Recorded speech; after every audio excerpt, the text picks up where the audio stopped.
Coming up, author Beverly Gray joins Illeana in just a minute. Welcome to Popcorn Talk, featuring movie discussion, news, and interviews. Popcorn Talk. We talk movies. And now, it's the I Blame Dennis Hopper podcast, starring Illeana Douglas. Eavesdrop with Illeana as she interviews Hollywood's most prominent players about filmmaking, acting, and what really happens on the set of your favorite flicks and TV shows. Hello, everyone. It is Illeana Douglas. Good afternoon. I'm here with the I Blame Dennis Hopper podcast, my lovely co-host, Tamara Berg. Hi, everybody. Nice to see you. And let's just get to it. Beverly Gray has spent almost a decade working in the film industry as a story editor for B movie mogul Roger Corman. She's written several Hollywood books, including Roger Corman, an unauthorized biography of the godfather of indie filmmaking, Ron Howard, From Mayberry to the Moon and Beyond.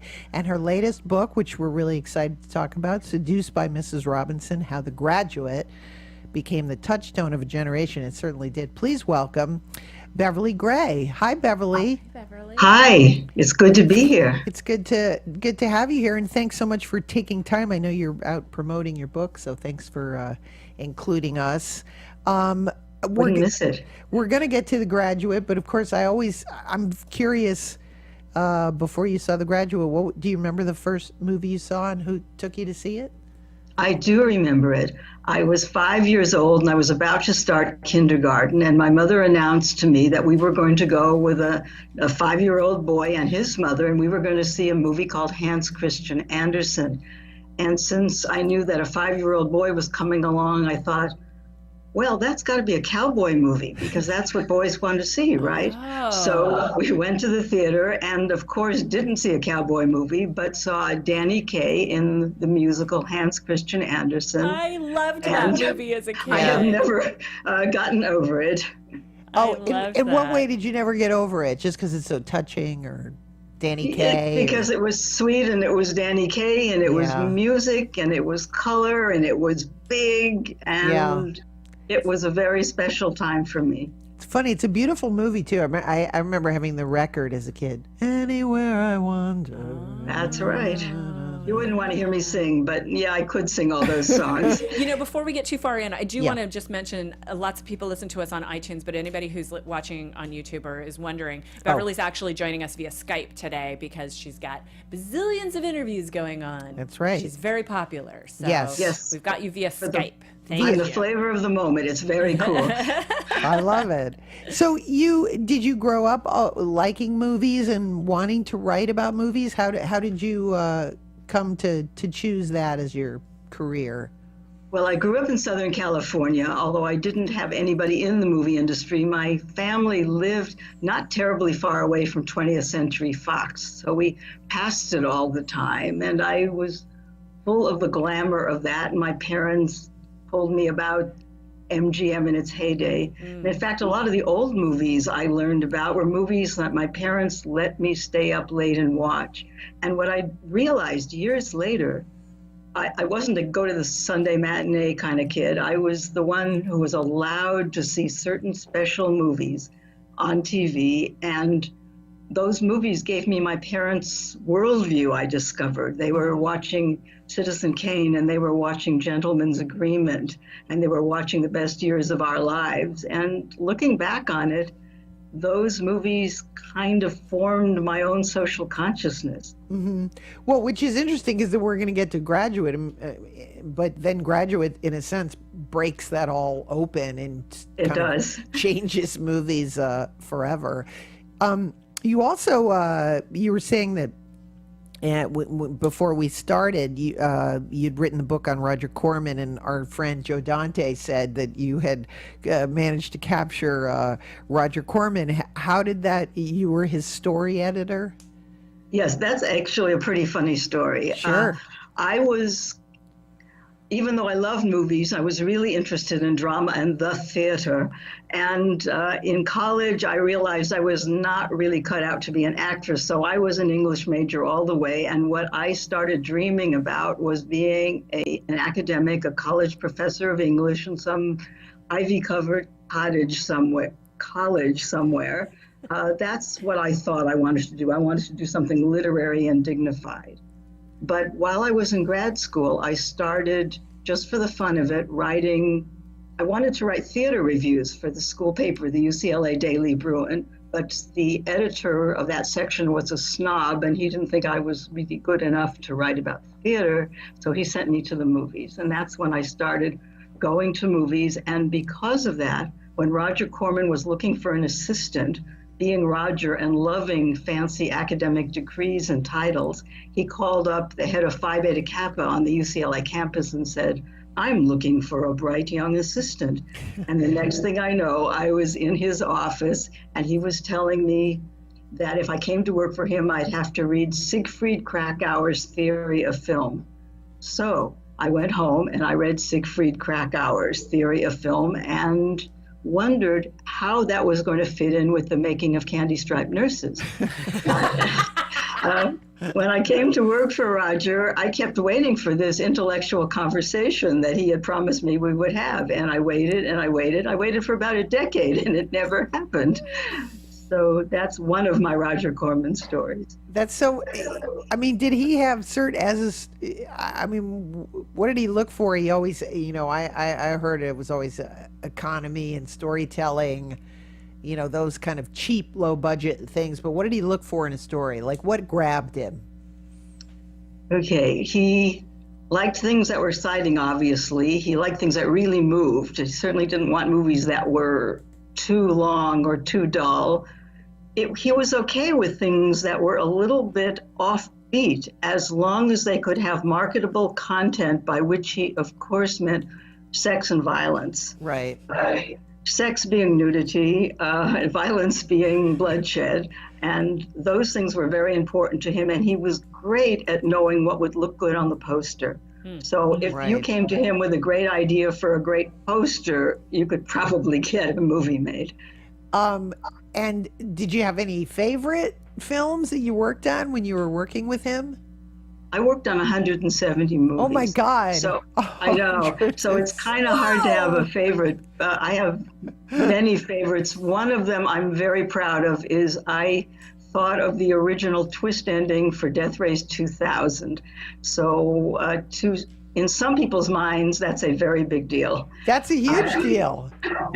Pardon me? Yeah, I said that's a big deal. And plus, you're cutting into my drive-in childhood of Death Race 2000 was right in my sweet spot of film, dusk till dawn movie going at the drive-in. So Yes.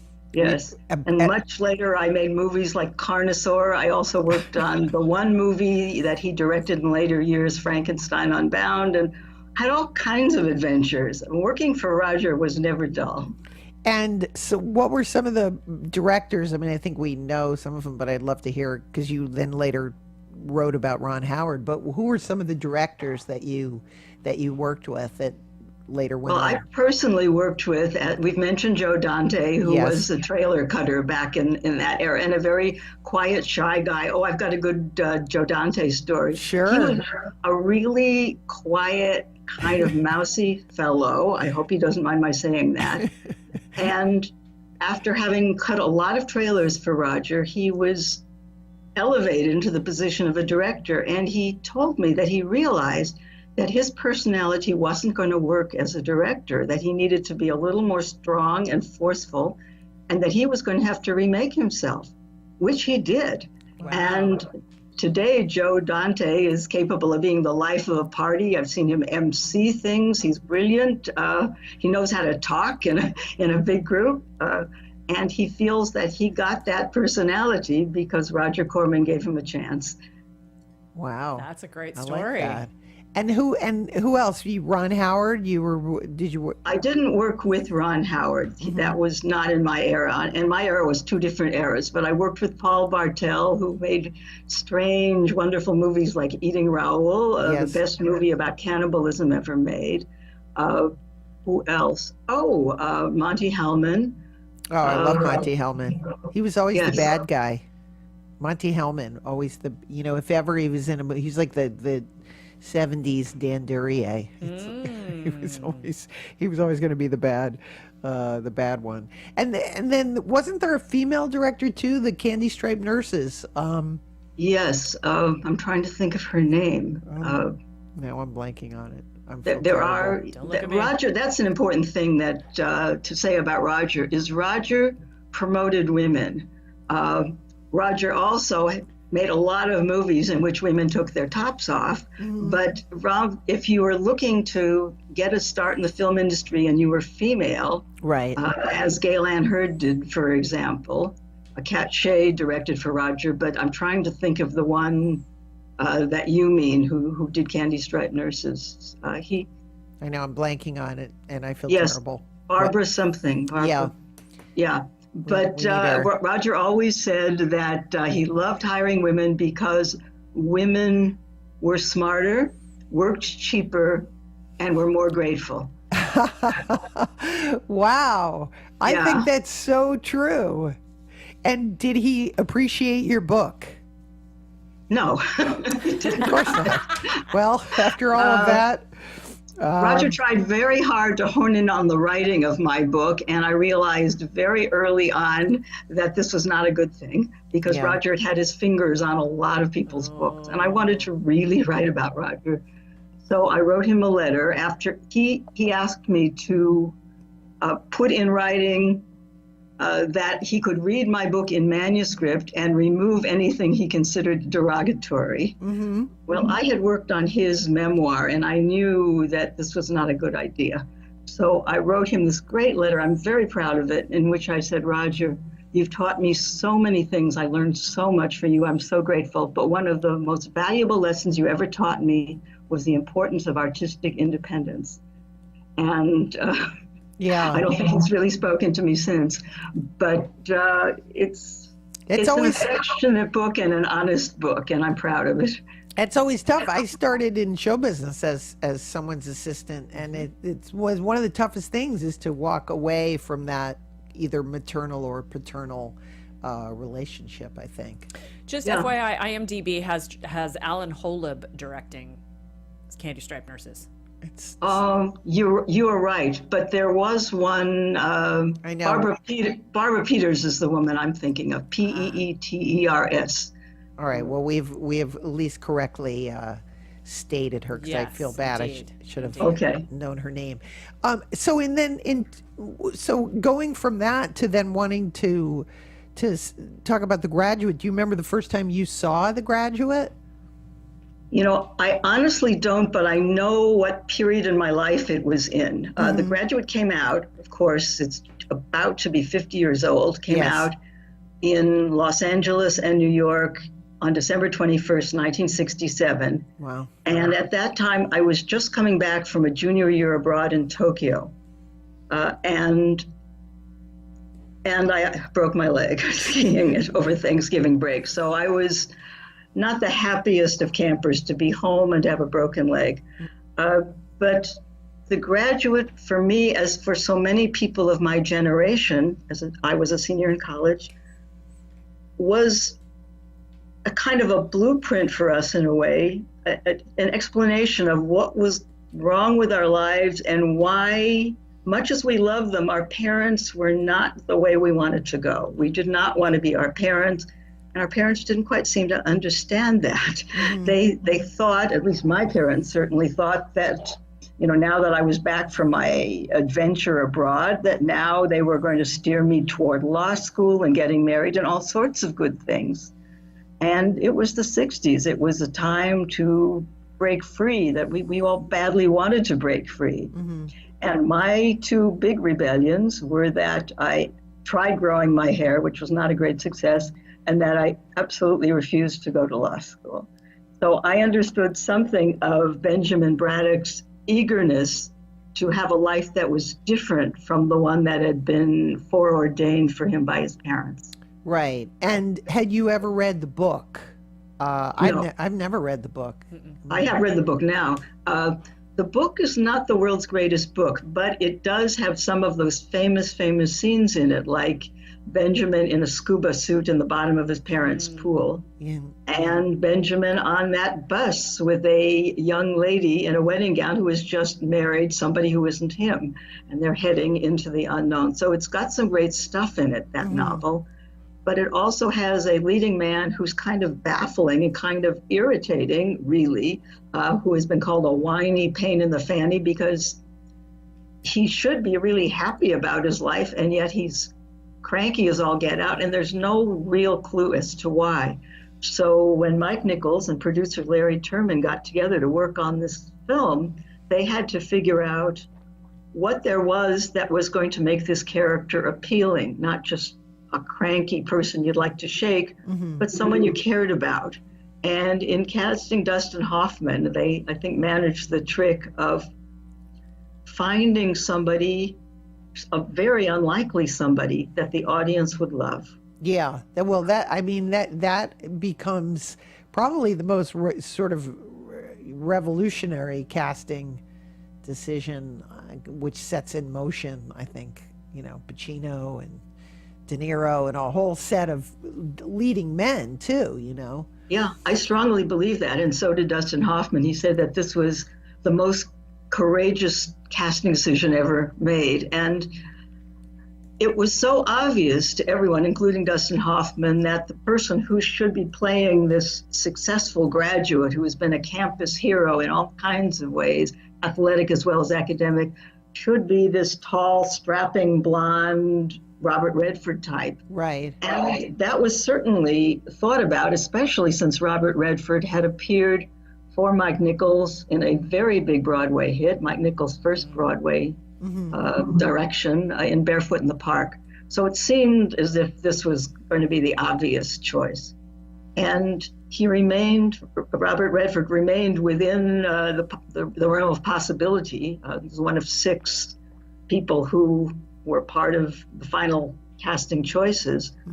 But Mike Nichols just didn't feel he was right. And there's a legendary story, and I've never been entirely sure. I've heard it told all kinds of ways, and it makes you wonder if it's true, but it's a great story, which is that Robert Redford said to Mike Nichols, "Why don't you want to cast me?" And Mike Nichols said, "Well, let me put it this way, Bob.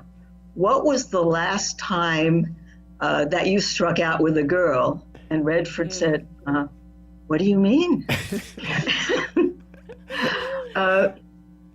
That's the story. But Dustin Hoffman does not come off as a Robert Redford. He's short, he's got a big nose, and what's disturbing to me, frankly, is the kind of press that was generated when he was cast in the role and the kind of comments made around Hollywood. He was referred to again and again in person and in print as that ugly boy.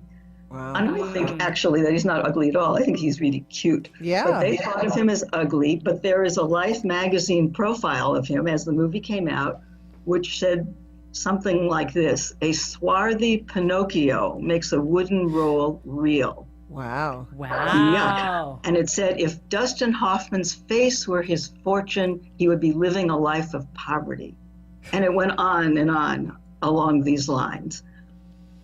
But a funny thing happened. Even though people were coming up to Mike Nichols and saying, "Hey, great movie, but too bad you miscast the lead." But young people saw in Dustin Hoffman someone with whom they could identify and care about.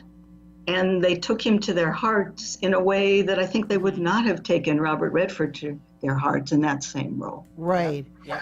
Now, what's interesting about the part is that when you look at it, then you can't help but then think, with Wes Anderson and Rushmore and some of Noah Baumbach's movies, in some way, filmmakers following him they can't get over Benjamin. They keep making The Graduate. So why? That's really true. In fact, apparently Talia Shire told her son Jason Schwartzman when he was cast in Rushmore, she said she wanted him to see a few movies, and one of them was Harold and Maude, and one was The Graduate. And so there's kind of a direct line of descent from the filmmakers and from the actors. Yeah. And some of that, I think, also has to do with the style of it. But yes, something about Dustin Hoffman, he just galvanizes a certain personality that I think people find appealing in the same way that they find Catcher in the Rye appealing. Yes, I'm glad you mentioned Catcher in the Rye, because that was one of the things that sold producer Larry Terman on this novel by this unknown guy. There was a review in the New York Times that didn't love the book, liked some things in it, and said, still, Benjamin's an interesting guy, and it may be that one day people will talk about him in the same way they talk about Holden Caulfield in Catcher in the Rye. Mm-hmm. And when Larry Terman saw that reference, he said, bingo, I'm going to read that book. And Mike Nichols felt the same way. Everybody, of course, in Hollywood would like to make Catcher in the Rye. Nobody can, because J.D. Salinger, rightly or wrongly, doesn't want him to. Yeah. But they could make The Graduate. Now, did you read various screenplays? Did you read the famous Calder-Willingham screenplay before Buck Henry got his hands on it? Have you seen any comparisons? I am glad you asked that. Nobody asks that. Yes, I have read Calder-Willingham screenplays, and I am prepared to attest that this would not have worked. First of all, it was a matter of attitude. First of all, Calder-Willingham, who was a successful novelist and screenwriter, hated this book, went around saying how much he hated this book. He said, this amateurish book, it's like trying to breathe life into a corpse. He really disliked it. And in trying to kind of sex it up in one way or another, he stuck in some things that I thought were simply dreadful. He stuck in some gay stereotypes. He stuck in, scenes where Mr. Robinson is sprucing Elaine up for her date with Ben by painting her fingernails gold and dressing her in bikinis. He had really things that I would consider, to use an elegant word, icky. He absolutely insisted at the end, when Ben's frantically running around trying to find out the location of Elaine's wedding, he imagined a scene in which Mrs. Robinson says that if Ben just hops in the sack with her one more time, she'll tell him. Because he said the Wicked Witch should have one more chance to entice the prince. And I think just in that very language, he showed he'd kind of missed out on something. And what he'd missed out on was the character of Mrs. Robinson, who is certainly has Wicked Witch qualities, but she's not a Wicked Witch. She's a very, very sad human lady. And he had no acceptance of that fact, and I think he missed the boat in a very large way. Yeah. Okay, so then now let's get to Mrs. Robinson, so beautifully played by Anne Bancroft. And what's interesting about the movie is that as it's grown in popularity, obviously the relationship of Mrs. Robinson and Benjamin has also grown. You know, we put so much thought into. It's not just like older woman, younger man. It's the whole sadness of her performance, I think, is really beautiful. It is indeed. And what was fascinating to me in researching the book, I started talking to a whole lot of people, some of them rather famous people and some of them not famous at all people, about seeing The Graduate and had it somehow affected them. And one of the most interesting comments I got was from someone who's now a professor of history at UC Berkeley. And back in the day, she was a graduate student in Berkeley. She was a member of one of the first women's consciousness raising groups in Berkeley. She went to the meetings, and there were 2 or 3 other women, young women there, who already were married, already had children. And she saw how they felt that somehow they were trapped, somehow they had gotten into life on the wrong foot. And seeing their misery and watching the movie and seeing how a woman can get trapped into a domestic role and social, a sense of social propriety, because of course Mrs. Robinson had gotten married because she, in quotes, had to, which was the language of that time. Right. This woman said, I don't want that ever to be me. I want companionship. Yes, I want love, but I don't want that. I'm going to stand guard against that. And that's how she lived her life. Did you write about some of the conflicts that were happening behind the scenes? Because I know sometimes Anne Bancroft and Dustin Hoffman sort of butted heads and some of their improvs. I didn't read too much about that.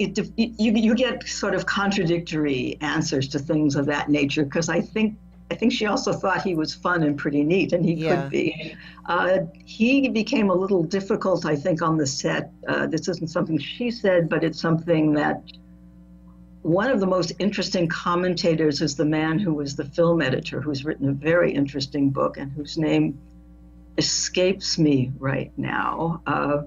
But he could see Dustin Hoffman, who started off rather scared and very humble, kind of evolving in the course of making this movie and becoming a little crankier and a little more difficult. So there was some tension there, surely.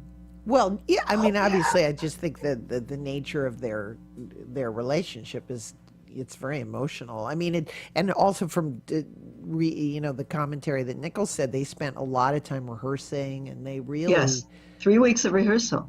Wow, that part's incredible. And was and he used to date Anne Bancroft briefly, which I thought was another little added interesting. Mike Nichols did, yes, not Dustin Hoffman. Thank Yes. you. I was confused by that for one second. Sorry, Mike Nichols and Anne Bancroft, Annie, as he calls her. Sam Osteen. Sam film Osteen. editor. Sam was the Osteen, editor. thank you. Great book. It's called Cut to the Chase. Oh, nice. Yeah. And so let's talk about some of the last thing I was going to say, anything about any research about one of the casting ideas was Doris Day. There was just another idea that's floated around. Is that really true?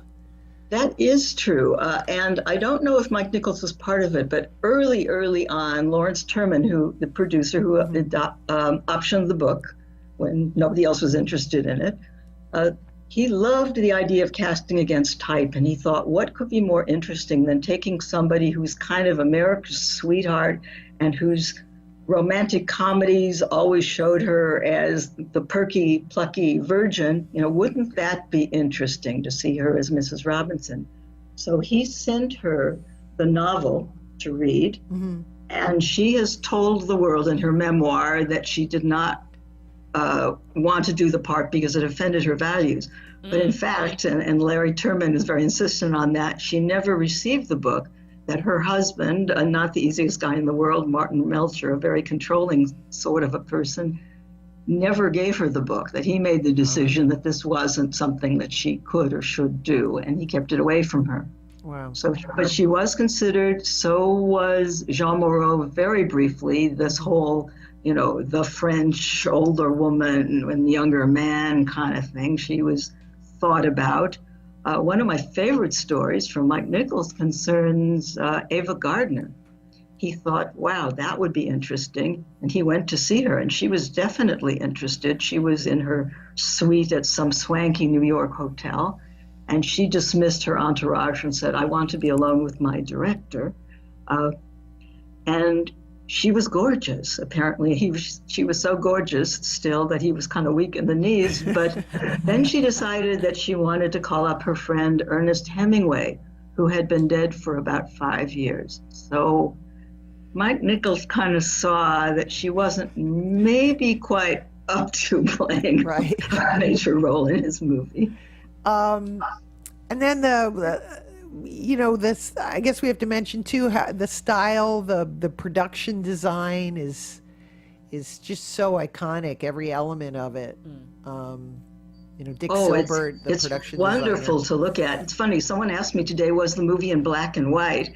And I said no, and then I said yes, because it's designed. All the decor and a lot of the clothing is black and white. Right.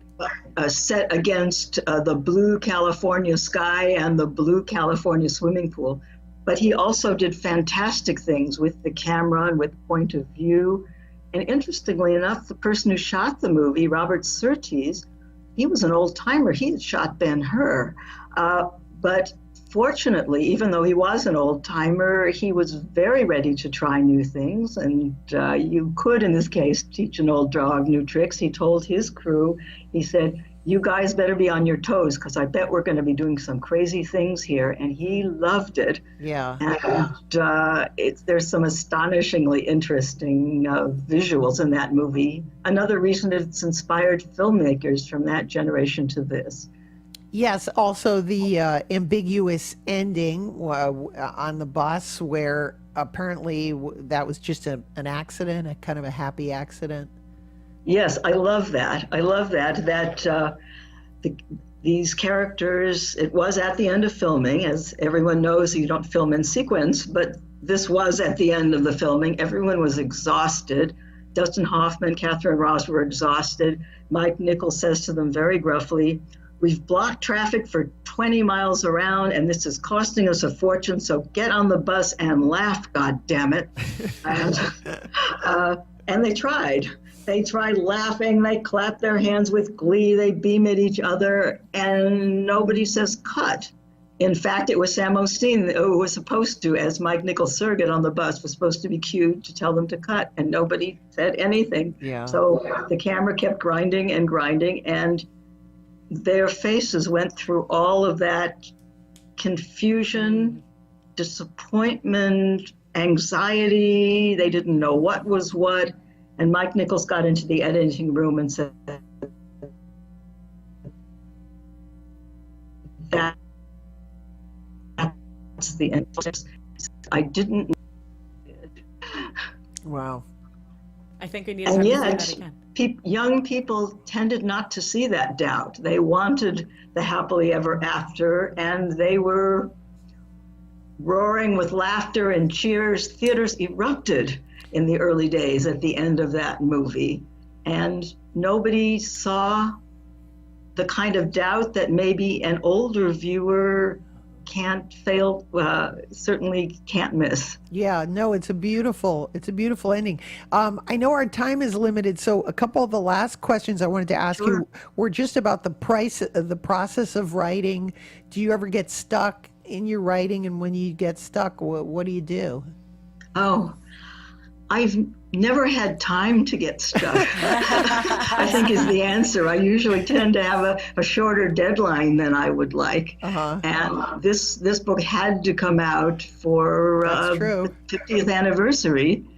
And so it was written the first draft was written in less than a year. Fortunately, I had done a lot of research prior to that. And so I didn't get stuck. I had to just whip myself into shape and keep going. And what was the biggest, was there anything that really surprised you in your research that comes across in the book, like any nugget? There's so much that surprised me, but one of the things is the wild and crazy character who wrote that original novel. And he was in many ways like a Benjamin Braddock. He was the same age. He came up from an affluent Southern California, had gone off to the East Coast for college, come back to a lot of acclaim. So he might think of himself, although he didn't have the affair, he fantasized an affair that he didn't have with an older woman. But having now written a book and made a movie sale, he became a very interesting character, one who decided he was uncomfortable with the whole idea of making money. He gave away he refused to accept his father's inheritance from the estate of his father. When he got married, he insisted that he didn't want all those wedding presents, and he made the guests buy them back again, which I don't think I would have been crazy about if I were a guest, having to purchase the chafing dish that I lovingly picked out. And he kept on giving things away, so that at the point where he had a big movie sale, bought a nice house for himself to write in and for his wife and for his growing family, then decided that was just a little bit too much and maybe a little bit too bourgeois, and he gave it to the Audubon Society. Then there was The Graduate itself. Once the film came out, suddenly everyone wanted to read the novel. It was sold in very big numbers. And he was, again, making money, decided that he'd much rather give the copyright to the Anti-Defamation League of B'nai B'rith. So that's what he did, and they're happy to have it. That's where it is today. And he and his wife kept giving things away and giving things away, and then they could never figure out why they were broke. So, Oh, wow. so they're off in England at this point, living in really reduced circumstances, having to occasionally find shelter in Salvation Army shelters. A very interesting duo. So maybe I would rather not think so, but maybe this would be the fate of a Benjamin Braddock who went off into the world to live differently. That's true. Wow. He and his wife on the bus. Now they ended up in Paris. Well, anyway, Beverly, thank you so much for being with us and breaking down The Graduate. And everybody can get the book, Seduced by Mrs. Robinson. When is it? It's out now as a great Christmas. It came out this week, and it was on a lot of best of the month and best of the year lists. So I'm thrilled about that. Also, Illeana, you might be interested that I write a blog called Beverly and Movie Land, where I write about movies, movie making, and growing up Hollywood adjacent. Some things that are close to your own heart, I believe. I just wrote about being there because you inspired me to see it. Oh, good. I'm so glad. So Beverly's website is beverlygray.com, and she's on Twitter at Bev_Movieland. Thank you so much, Beverly. We can't wait to read your book. Yes, thank you, This Beverly. has been so much fun. I can't wait to see what I look like. You look fantastic. You do. You look great. Oh. Here's to you, Mrs. Robinson. Thank you, And Beverly. here's to you, Miss Douglas.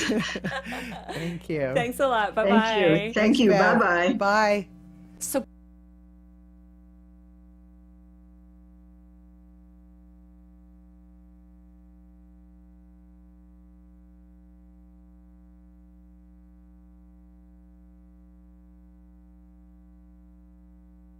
So Beverly was fascinating, right? Yeah, she was great. I mean, what's so interesting about the movie coming up on the 50th anniversary is, just as Mike Nichols is a director, I mean, one of the things that you can watch it again and again is kind of everything came together in terms of the script by Buck Henry and then the visual storytelling. You know, from the minute you see the movie, he says he likes to state the theme of the film.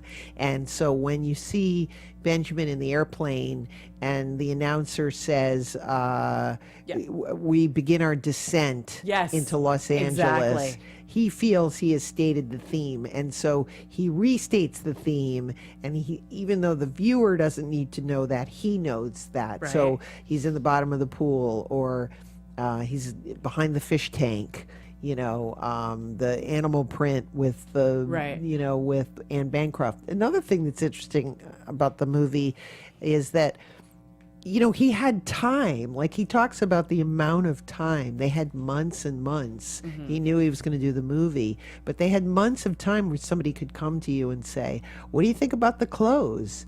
What do you think about this? What do you think about the hair? What do you think about the location? And I wonder, again, that's what makes it so perfect, is that we don't have the time.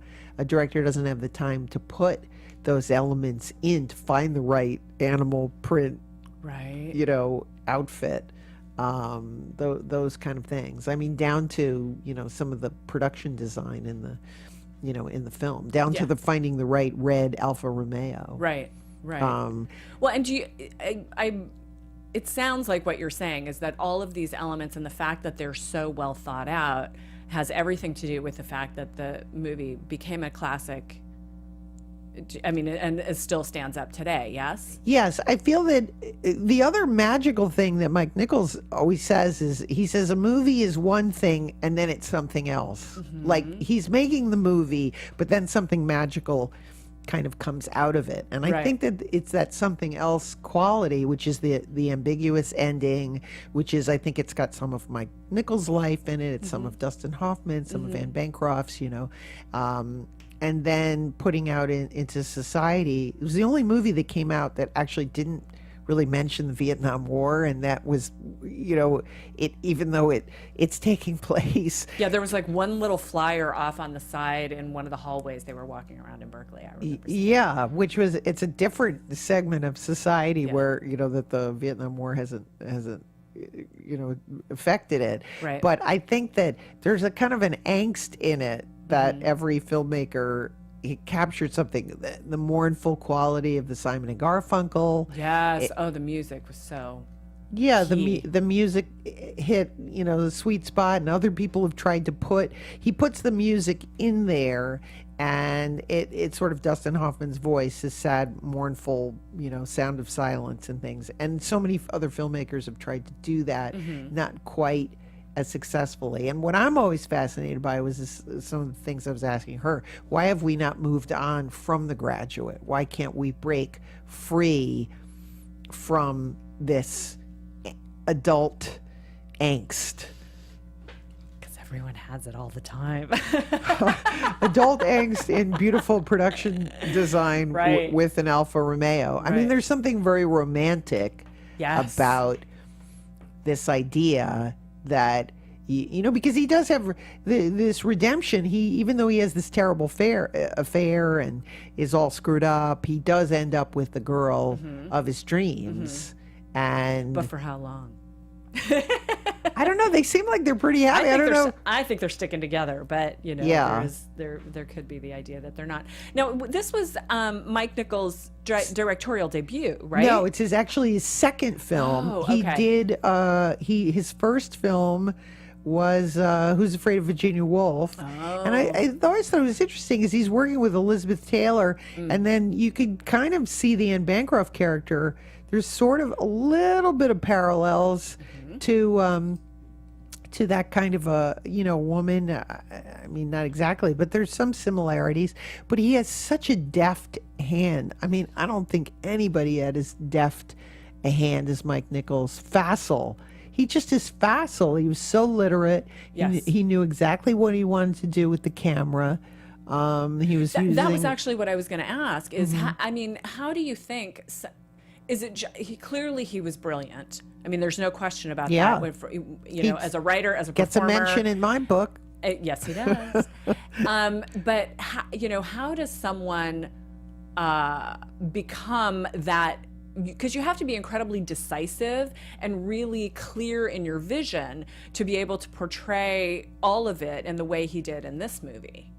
I mean, that's what we all aspire to. Right. I mean, in that sense, he knows he's got his own, sort of sensitivities about things, Right. and vulnerabilities, and maybe because he comes from the theater background, and he doesn't, nothing is slippery. Right. Everything is like. He must have been such a great director to work with, because when you look at the scenes, everything is so incredibly clear cut, and you know what each person wants. I mean, maybe not as much with the Catherine Ross character, she's Right. just this beautiful fawn, but they just gave themselves to him completely, and everything within the film is just so confident. I mean, that's what I'm always... so it's the ease with watching it, and from everything I've always read about him, that's what he says: state your theme immediately, stick with your theme. He talks about like there's this prolonged scene later on in the bedroom where where he says, "Can't we talk for once?" Right. And he talks in the commentary about it was a very long scene, and he just thought it was brilliant, and he and Buck thought it was brilliant. And then in the playing of it, it just sat there and just didn't work, and they cut it all up. But that to me is, again, he just said, he just knows the minute you cut something away, you never put it back, and you just know. He just knows themes, going back to, I don't know, just play, classic literature. He just knows the themes, and I guess it's a lesson in not being, as I was saying before, slippery. Just knowing exactly. But I find it so hard as a filmmaker not to remake The Graduate. Because everybody wants to make, the Mad Men, and we've said, that you could do. There's so many homages. Yes. To The Graduate. I think it just came out at the right time, with the right music, with the right cast, and the most brilliant director, production designer, costumer of all people. That whole time in making American cinema was really great, But they came from the theater.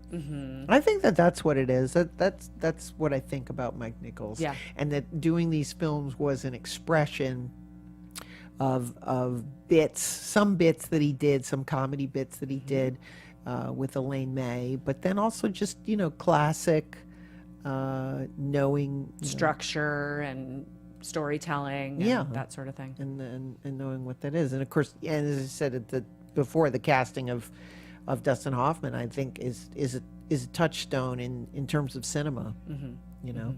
Absolutely. So, well, and it's that's been that. fascinating Happy talking 50th. about it. Yes, happy 50th to The Graduate.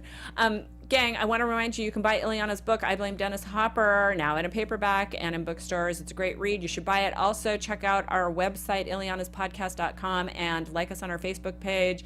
The website has Twitter contacts, Instagram, all that good stuff. So thanks for right. hanging out with us, and Thank we you. will see you next time. From producers Maria Menounos, Kevin Undergaro, Phil Svitek, and the entire Popcorn Talk Network, we would like to thank you for tuning in. For questions or comments, be sure to visit popcorntalk.com. I'm Sir Richard Wentworth, and this has been a presentation of the Popcorn Talk Network. The views expressed herein are those of the hosts only and do not necessarily reflect the views of the Popcorn Talk Network or its owners or principals.